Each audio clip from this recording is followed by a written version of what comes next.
My name is Apar Gupta. I'm a lawyer and I'm the founding director of the Internet Freedom Foundation. We work on issues with respect to how technology is impacting the life of everyday Indians. I think in terms of technology, India has set up ambitious targets both in terms of economic contribution towards the GDP, where it's looking to achieve a $1 trillion digital economy out of a $5 trillion projection. It has a long line of unicorns and it's building a lot of public infrastructure. Given the scale of increased teleconnectivity, a lot of this is also impacting ordinary Indians, and it requires a greater degree of emphasis on development of governance frameworks today.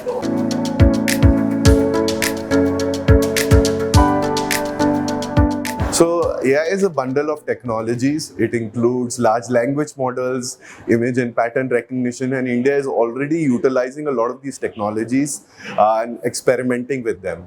And here I would like to also advise caution, because it's not only chat GPT, it's also facial recognition technologies, which are sometimes without clear legislative mandates being tied to very core functions which impact the legal rights of every Indian, such as voting. And this is why there is a requirement for us to be much more cautious, deliberative in our approach and adoption of artificial intelligence, especially in the public sector.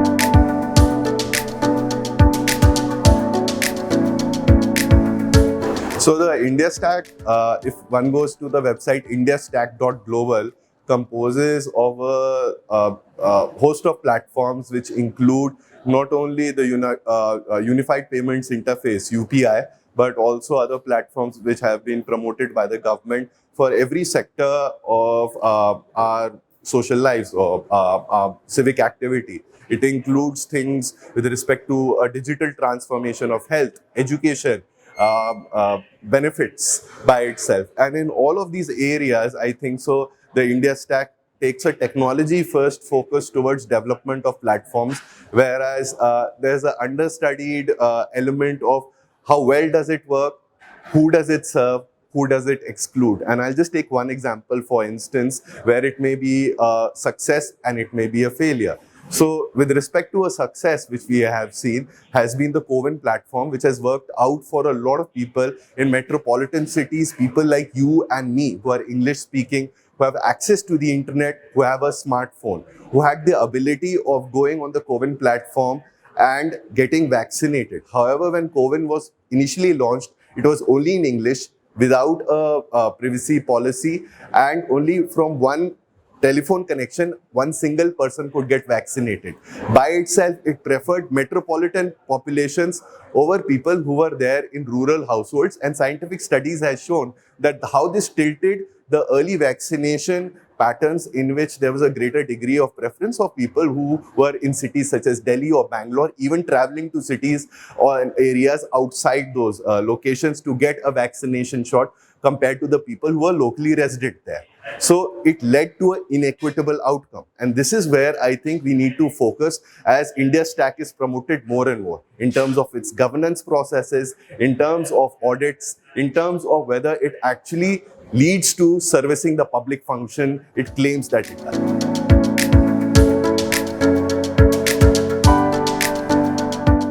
I've just come in. It's very comfortable. Everyone is polite. Thank you so much. Thank you, sir. My name is Kazim Rizvi. I'm the founder of The Dialogue, which is a tech policy think tank based out of New Delhi.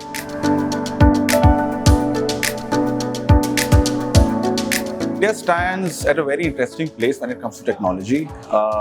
We have what we've created, the digital public infrastructure, which is a layer for multiple services which are being delivered by the government and government-owned enterprises.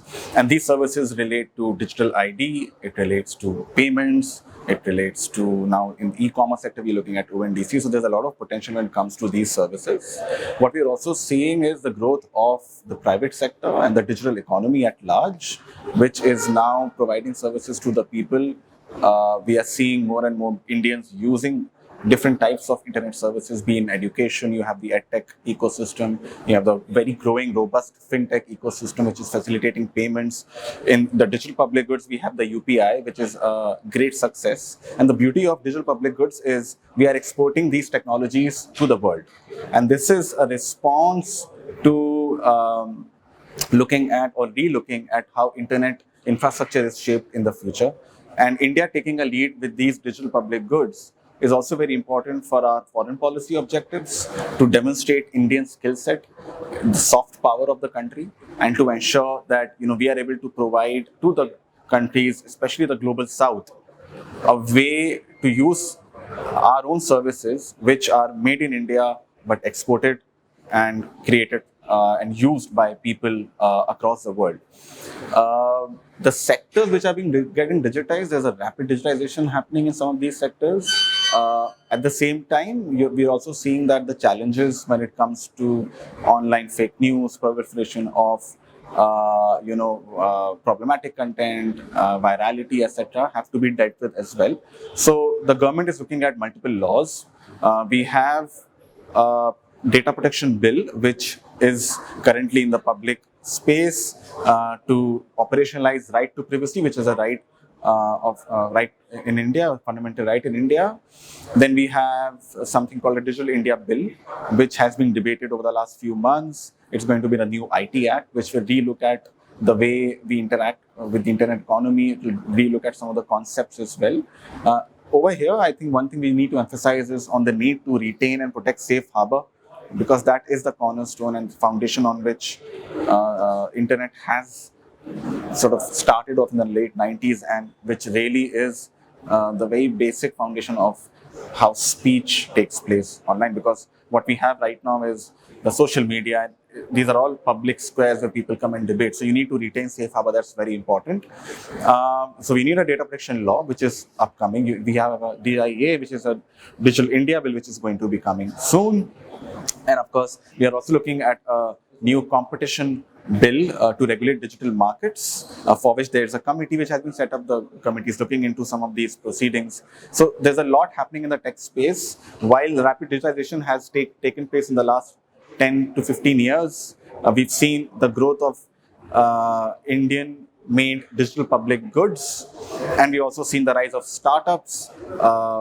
Tons of people, thousands of millions of people have been employed in these tech startups. We've seen the digitization of multiple sectors, from education to finance to healthcare and delivery of services to the people, last mile delivery, connectivity through these digital public goods. But what we now need is a sort of a law, update our laws to protect the rights of the people, to make these services more effective, and to ensure that nobody is left out, to make sure that all these services are as inclusive as possible.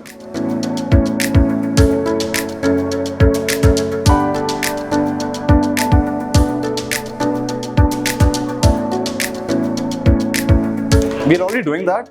We're already looking at boosting it. We're coming up with ONDC, which is going to be India's, some sort of an e-commerce platform. We are already promoting UPI.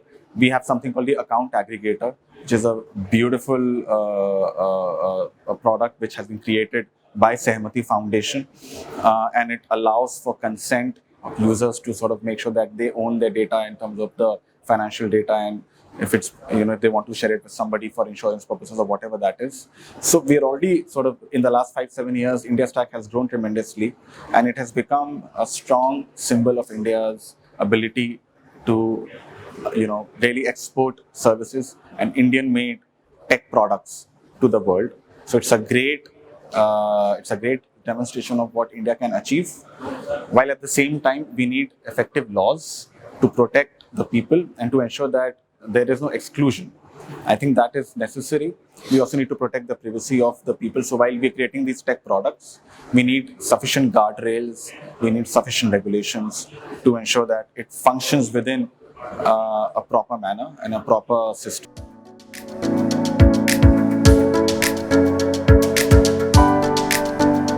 I think India is already doing that. a lot of focus is on languages. We've seen what Bhashni, the idea of Bhashni is. Generative AI is the talk of the town, obviously.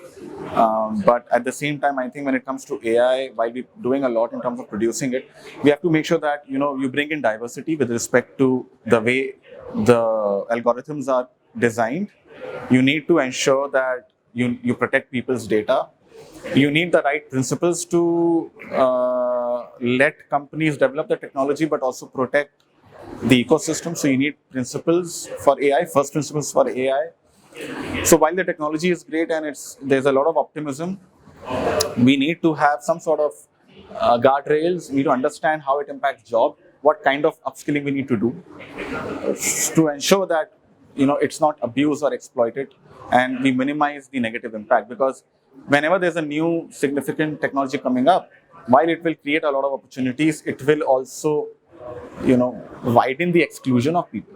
So how do you make sure that you build inclusive AI, right? You build AI for the masses. You don't build it for few, and you make it as inclusive as possible, as diverse as possible. You minimize bias. You ensure you have human in the loop. You ensure it's non-discriminatory. You ensure that the data is as diverse as possible. So we have to make sure that these principles are embedded while the technology is being designed and then delivered by and used by different industries. So you need principles for designing AI. You need principles for use of AI as well. It's a much needed bill. I think it's a need of the hour. The last IT Act was produced in 2000. It came in 2000. So it's 23 years now since the new IT Act. So definitely we need to update our IT laws in light of the use of social media, in light of the greater connectivity between people and the technology, the greater use of technology for various services, be it e-commerce, be it social media, be it fintech, be it edtech. The interaction between industry, people is happening a lot more. There is greater synergies, and I feel it's made the world a smaller place. It has got people together. The demand and supply sides have gotten closer. So while internet has done a lot, the kind of problems it has created are also huge. When I look at the problem on social media platforms or the need for data accountability by platforms themselves. So to address these issues, we need a new IT Act. We need a new IT Act to look at emerging technologies. We need a new IT Act to look at emerging harms, AI, also to regulate new different business models, and of course to look at a law which is interdisciplinary, which interacts and harmonizes with other tech-focused laws. For example, the Data Protection Bill or the Digital Markets Act or the Digital Competition Act whenever it comes, even the Competition Amendment Act right now, or the Telecom Bill, or any other law or rules. So it's a very important task. It's not an easy task. The government has been at it for some time. We hope we'll get a draft to see sometime publicly very soon, and then we all can comment on it, and then we'll take it from there and see how it goes.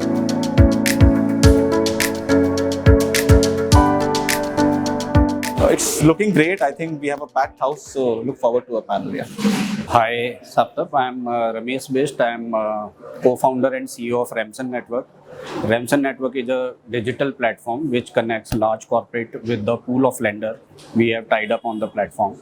And we enable the supply chain financing to their MSME ecosystem. These MSME can be vendor or dealer to these large corporate. And that's how alternative financing, which is a more competitive financing, which goes to these MSMEs. There is a boom, I would say, going on the technology side in India. A lot of digital initiatives are happening, be it on the business side or on the finance side.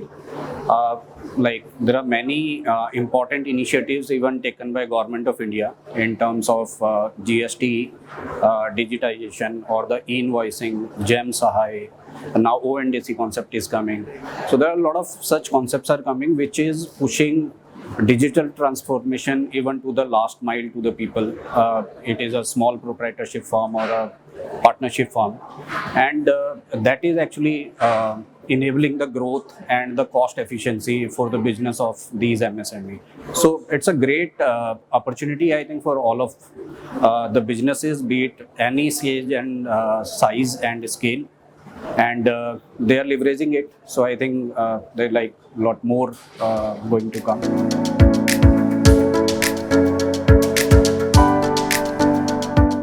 AI is like the latest one with the like more refined use cases which are happening. So a lot of use cases are there for AI. Chatbots are getting automated on the financing side. A lot of queries are getting implemented. It is yet, I think, it's a start of the journey for the AI. Many digital transformation companies who are automating the processes are using it. So definitely it is going to be a very big transformation.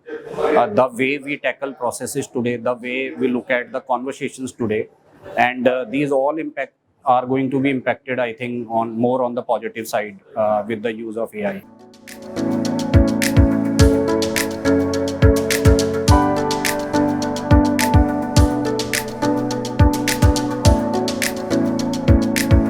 Yeah, so India's tech, I think, is already quite pertinent today. There is a wave going on for the digital transformation. Many things, if we look at, like especially on the financing industry side, RBI has launched many digital initiatives as far as the digital transformation is concerned, which are not available even with the developed countries. So these UPIs or digital currency now, these all things are there, like which are even not so simply available with many of the good European or the Western countries. So I think the idea of the government is put or the push more and more to the people to be digital savvy, and then connect these all data points for the benefit of the business, and from the compliance, from the regulatory side, from the business sales side or the financing side. I think it is having like multi-side impact which are giving result to the people.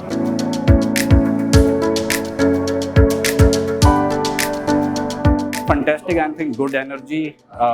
Like hall is already full. Very good panel discussions are aligned there. Looking forward to be part of one of the discussion while we'll be looking at others. It's really good to be part of this conclave, and I think just as an introduction, my name is Amar Shankar.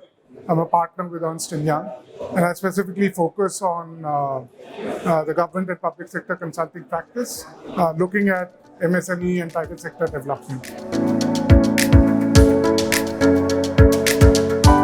Well, I think India's intervention in technology has been phenomenal, and we all know that we're privileged. It's a privilege to be part of this age where we are seeing population scale digital public goods, which are really kind of driving the growth and digitally transforming all spheres of our lives. Right? You take Aadhaar, you take UPI, you take Threads.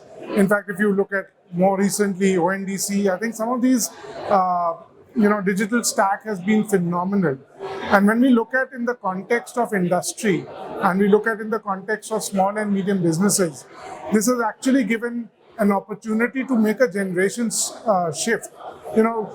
Companies, entrepreneurs, startups can actually start thinking about straight away making the leapfrog to a very evolved business model rather than going brick and mortar. And then so we've actually missed a whole generation. If I compare that with anywhere in Europe or the Americas, I think it's largely private enterprise which drives it, but there's really no systematic community level efforts that have happened, and which is, I think, why India is definitely ahead of the curve.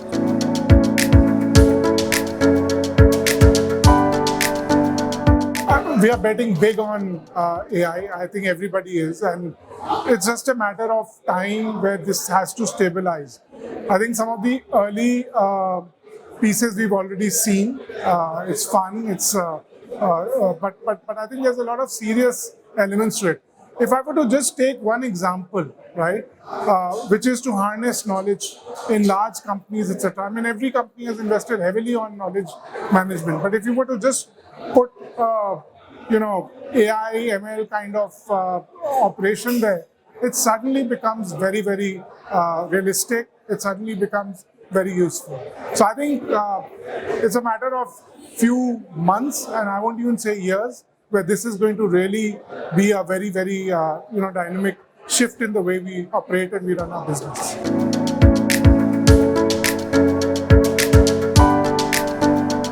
Oh, well, it's really good. I've been interacting with my fellow panel members, and it's really been useful. As always, one expects a certain level of standard of conversations in these events. So it's been really good. Thank you for having me over. Hi, my name is Anuj Batra, and it's wonderful to be a part of the panelists over here. I'm a professional turned entrepreneur and a startup coach. I bring around, say, 30 odd years of experience of working for various different companies across India, and would like to, share out my journey over here. India, in terms of technology, I'm part of various different entrepreneurship cells, be it IIT Bombay, DTU, VIT, BITS Misra, Pilani, Hyderabad. And I see 19-year-olds coming out with various fantastic products. So across a spectrum of AI, ML, robotics, aerospace, healthcare, wellness, each and every spectrum, each and every startup today is starting out with technology.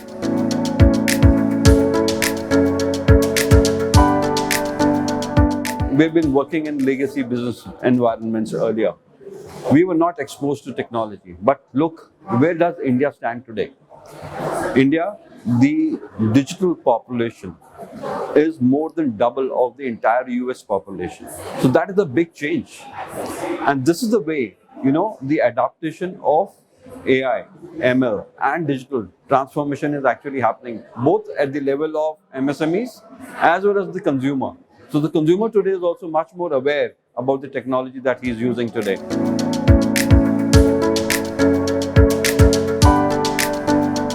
Oh, this event has been phenomenal.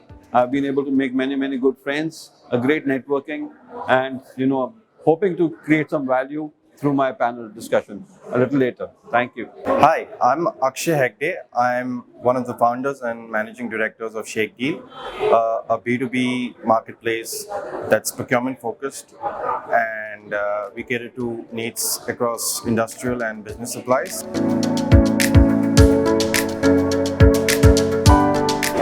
I think India is far ahead of its peers globally in terms of digitization, which is clearly visible with the amount of transactions that are now digitized in India. UPI has become a global it's like a global good, because now countries elsewhere have started adopting it as well. And to be honest, the public goods that or the platforms that the government has come out with, be it Open, be it the UIDAI or ONDC, these are definitely far ahead of the time, and it's definitely going to be giving impetus to a lot of MSMEs and help them digitally transform not just their journeys but also the economy as a whole.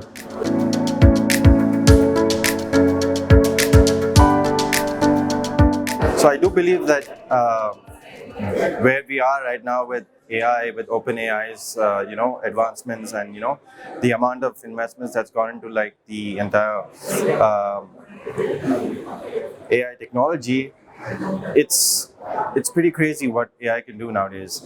It's going to lead to a lot of things becoming a lot more streamlined. It's going to definitely lead to increase in productivity. You being able to categorize people, your audiences, and automate some things in a manner that really takes the legwork out from what humans need to do. Definitely, this will add productivity and lead to efficiency increases. However, with freeing of human resource, because AI taking away some of that stuff and that being able to be done automatically, there would be a need for us to reskill and upskill, so that a lot of the new things that are required, like prompt generation and stuff like that, that can be optimized, and that is going to be a big industry on its own.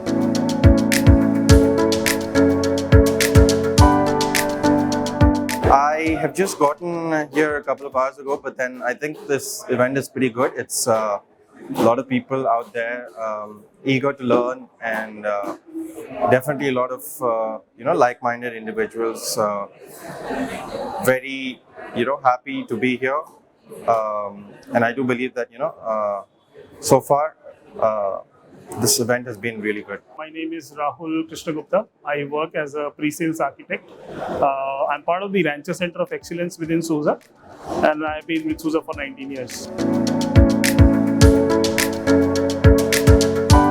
I think India is quite ahead in terms of technology, and I would say in terms of application of technology for the larger public use. Some of the things that we see here are much more advanced than many of the other Western countries, and I would always highlight UPI as a great example of it, right? Completely technology driven and making our life so easy now that we don't really have to worry about carrying cash, and we can still do all the transactions done. And another great example was CoWIN. How that technology-led portal enabled a country of 1.4 billion to get vaccinated in such a quick time. No other government was able to achieve that, right? And these are all examples of how technology can drive things that really touch the lives of people on the ground, right? And that's what really matters.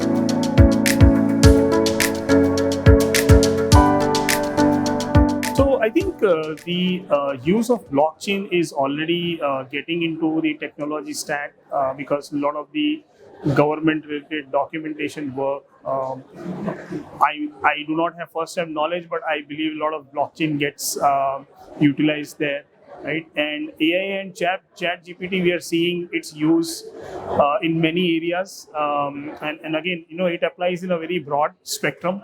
Chat GPT is just one example of how it can be used, but AI itself has vast appliplications across various sectors, starting from agriculture to high-tech manufacturing. You literally have its use.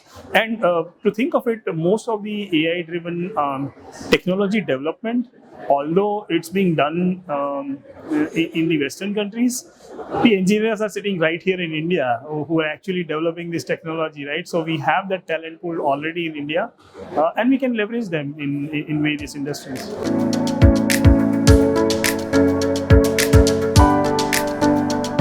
There are two things, right? One is you may associate large development costs with AI in specific applications, but then there are two things that bring down that cost. The open source based AI technology is open AI, right? That's getting popular. And so the software itself doesn't incur the cost, but yes, the development will. And then you have a large talent pool. So I'm sure that the cost of leveraging AI in various aspects of our life is going to come down significantly as more and more development happens. It's essentially when something picks up scale, the cost automatically comes down significantly.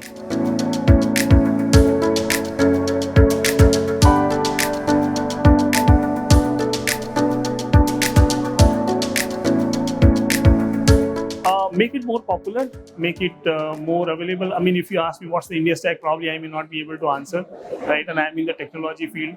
So, and I believe it is open source, so that definitely helps, not just with the adoption of India stack within India, but others can also leverage it, because after all, most governments are pretty much doing the same thing, right? So why reinvent the wheel? If there is something that works, it would be used by the larger audience and it will become popular. Myself, Yusuf Hashmi, I am from Jubilant Bhartiya Group, to be specific, Jubilant Pharma and Engraving. So I am the group CISO for Jubilant Group. So I am responsible for cybersecurity across the group, except a few entities. I think India has taken multi-leap now towards cybersecurity.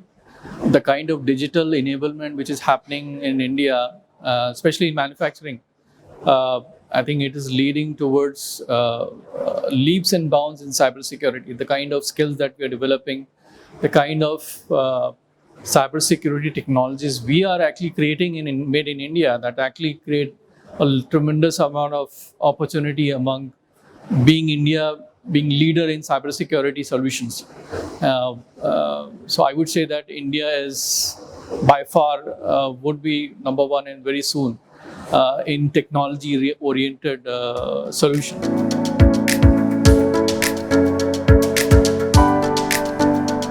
AI is already a buzzword these days. You know that, right? So, and especially when you actually, in the context of cybersecurity, tremendous use cases are there for AI, especially in the threat monitoring and response area, where you are dealing with millions of events. And then you have to protect your organization. In that case, how would you address and qualify those events as an alert? So that's where AI comes into picture to reduce the amount of volume that is being generated. How we can enable AI to help us to identify those threats and the response. But that's nevertheless, AI cannot replace the kind of critical thinking and intelligence of a human brain. So it will continue to be, but there are certain areas where you have large volumes of data processing, you need AI, right? And of course, that's where it comes into picture.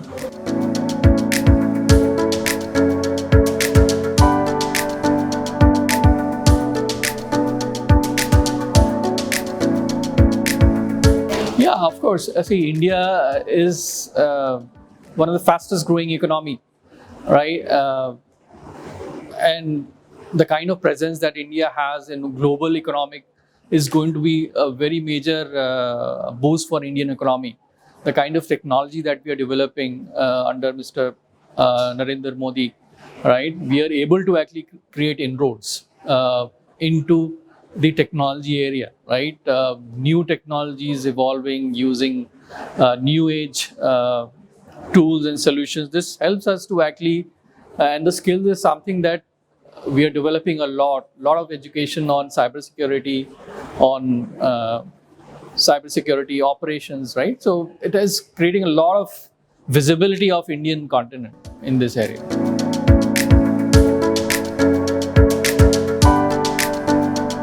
I think good. Nice to be part of such event. I always love sharing my views and insights to a larger audience. Hope that the next panel session would be interesting for the audience. Hi, I'm Eva. I am representing Policy Bazaar.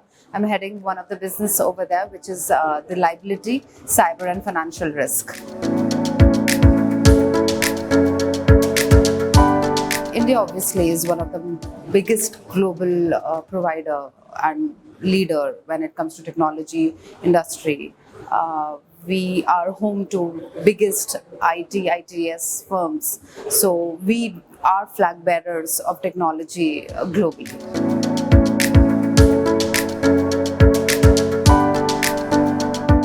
AI, we cannot possibly, we are at the juncture where we cannot ignore the impact AI will have on global technology industry.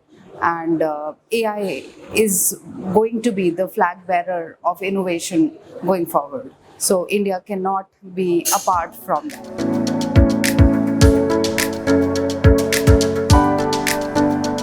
It's great. We're getting to meet a lot of people. It's very knowledgeable and great sessions. Hi, I am Abhishek Singh. I am representing ICCS BPO. We are a leading BPO headquartered out of Noida.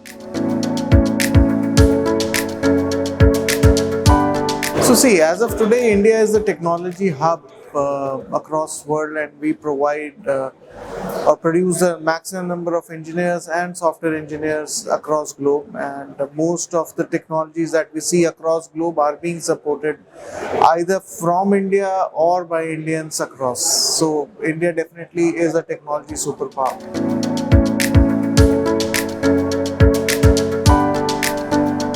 AI is still evolving, but From my perspective, AI will evolve AI much faster than we think, and it will be disrupting the technology portfolio. And India stands at the forefront of AI development as well.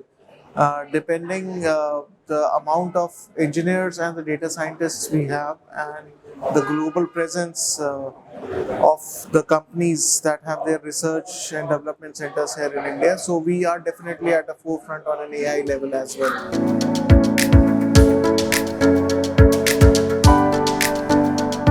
This is a great event. It has been an enlightening session with quite a few colleagues around, and it was well organized one. Hi, I'm Sridharan. I'm the Executive Vice Chairman of Bharat Financial Inclusion, which is a wholly owned subsidiary of IndusInd Bank. See, today India is in a very exciting position in terms of technology. The India technology stack is one of the highly recognized technology stacks, especially the UPI and the NPCI framework we have got with RTGS, NEFT, 24/7 banking. I think in terms of technology, India stands very, very, way high up, even competing amongst developed economies.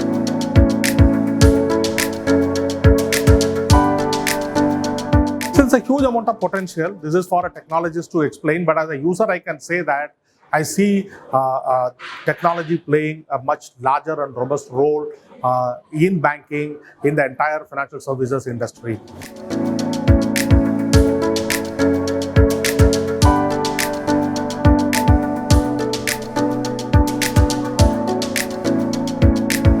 See, India stack gets built, has got built component by component. There are still more parts to play. For example, the account aggregator network and the full use of it is yet to happen.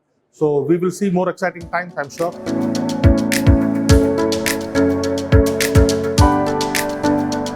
Oh, this event is great. Thank you. Hi, I am Jatinder. I am CEO of Digital Lenders Association of India. I think there is no doubt next 20-25 years are India's period for the GDP and the growth, and technology plays a very catalytic role in that. And since I come from financial services sector per se on a financial inclusion side, so the technology has played a great role over there, and especially digital lending. And if you look specifically, I would like to make mention of protocols like OCAN and and then ONDC gelling up with OCAN, account aggregator framework, and the lending technologies, the process being automated. So there is a great potential and the great role which fintech has to play, and financial technology, especially on the lending side, for accelerating and contributing to the $1 trillion dream of economy by 2025. So the sky is the limit, I would say.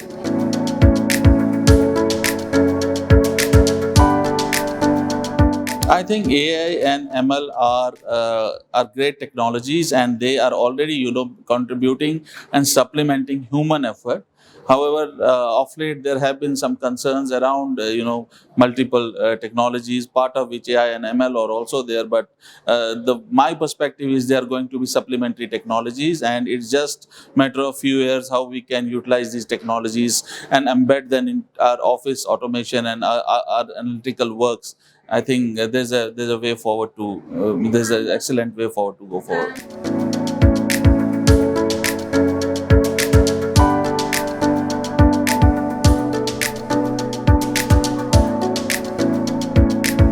Well, India Stack is already doing we have seen the role which India Stack has performed in financial inclusion industry. So basically, we were somewhere, about 15-20 years back. Indians were just 20-25% was the rate of financial inclusion, and with the advent of Jam Trinity and India Stack, which is paperless, presence-less, and with consent-based architecture. Today, every household has at least one bank account, and they are connected with a bank account, which has formed a basis for enabling financial inclusion and facilitating fintech and other technologies, be it lending or other technology, other services on financial side. So growth is immense, and I think the fintech has played a excellent role, and thanks to the government and thanks to all great minds which were behind India Stack.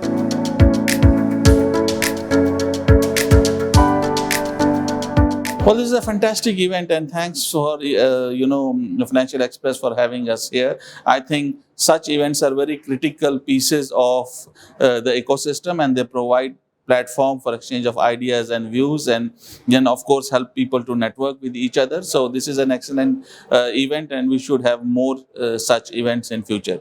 Thank you. Okay, I'm Abhisar Sharma. I'm the CEO of NESL Asset Data Limited, an account aggregator and union government company.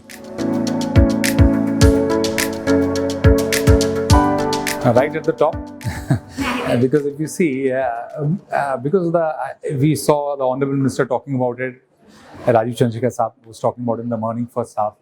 You see, India has over a period of time, for the last couple of years, created an ecosystem wherein which you will find a lot of tech entrepreneurs doing. And of course, you understand Bangalore is known to be India's tech capital. And if you see, most of the, because of the indigenous work of and innovative work of Indians globally, most of the tech companies today, if you see Fortune 500, many of them are being led by Indians today. Mr. Satya Nadella, Mr. IBM, Mr. Krishna, Mr. Sundar Pichai, to name a few. Several of the Adobe is run by Indian today. So I think Indians have been very entrepreneurial in nature, and technology has been a fundamental, I would say, a wonderful bridge to divide, to bridge the gap between Bharat and India, I would say. If you see the kind of humongous population dividend we have, it's one of the most young nations of the world. If you see, most of our people are below 40, young Indians, average. So it is a very young nation, I would say, despite one of the oldest civilizations in the world. Having said that, I think the entrepreneur's zeal has been too well. And the country of this size and demographics is best aided by development in technology. So for example, I'll tell you, I was just talking about India Post just now, a few minutes back in my session. The kind of network India Post has, services, so it's the world's largest postal system, 1.54 lakhs branches. So you see, that is the kind of size India has, and to connect all of them by anything else but digitally would be a humongous task. So I think digital is the way forward, and India is rightfully leading the world in digital technology. And of course, as I was just telling you, very young population, most of us are below 40, as they say. The average population is pretty young, yes, compared to other nations of the world. So the entrepreneurship zeal and the willingness and the desire to do something new is actually fueling this, and aided by wonderful government policies, which has actually led to a lot of entrepreneurial skill in the entire population. That is what I think.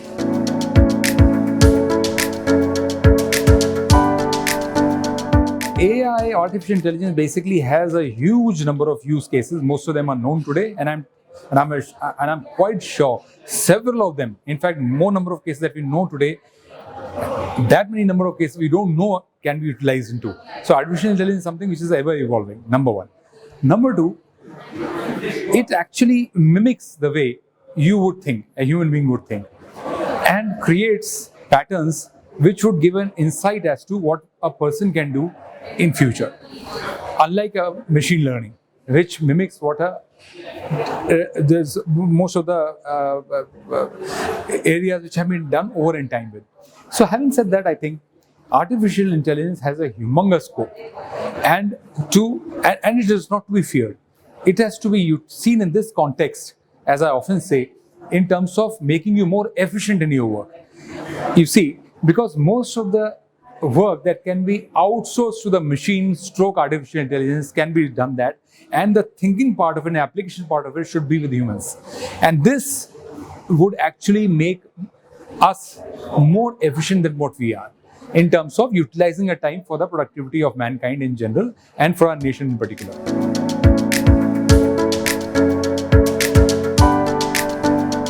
I completely agree with the Honorable IT Minister's view, Rajiv Chandrasekhar sir's view. In fact, he is such a high-class techno-functional minister himself. So I think that's a brilliant view that sir has given in the morning to all of us, and he has given us, I would say, and he has set a goal for all of us that we should actually see that India continues to be in the top, as I was just telling inside, because 46% of the digital transactions are done by Indians today. You know, India leads the next five countries. I mean, next 5 countries, whatever they do totally isn't done, more than that is done by India itself. You know, India alone. So I think as Honorable Minister has put a task for all of us, I think we all should be geared up to make artificial intelligence also India's #1. And globally, we should be #1 in artificial intelligence as well. Because with the kind of population that we have, the population demographics that we have, dividend we have, we should utilize this productive population to its hilt. Of course, because artificial intelligence will keep on increasing our efficiency, and we have to utilize everywhere, wherever we can. It could be agriculture, it could be market, it could be business, it could be technology, it could be financial markets, it could be aiding, militaries. It could be aiding business intelligence. Anywhere it can be used. Reducing poverty, increasing agriculture productivity. Everywhere it can be used, I feel. Predicting weather, the effect of climate change on Earth, being carbon neutral. So all of that, I think we can utilize artificial intelligence big time.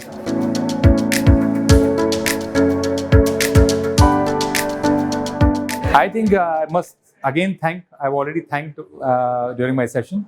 I think it's a wonderful initiative of National Express, one of the most esteemed business dailies of our country. And I must thank the Goenkas, Mr. Goenka and all, for having invited me here. It's a wonderful opportunity to be here among some of the best brains in the country who have spoken before and after me.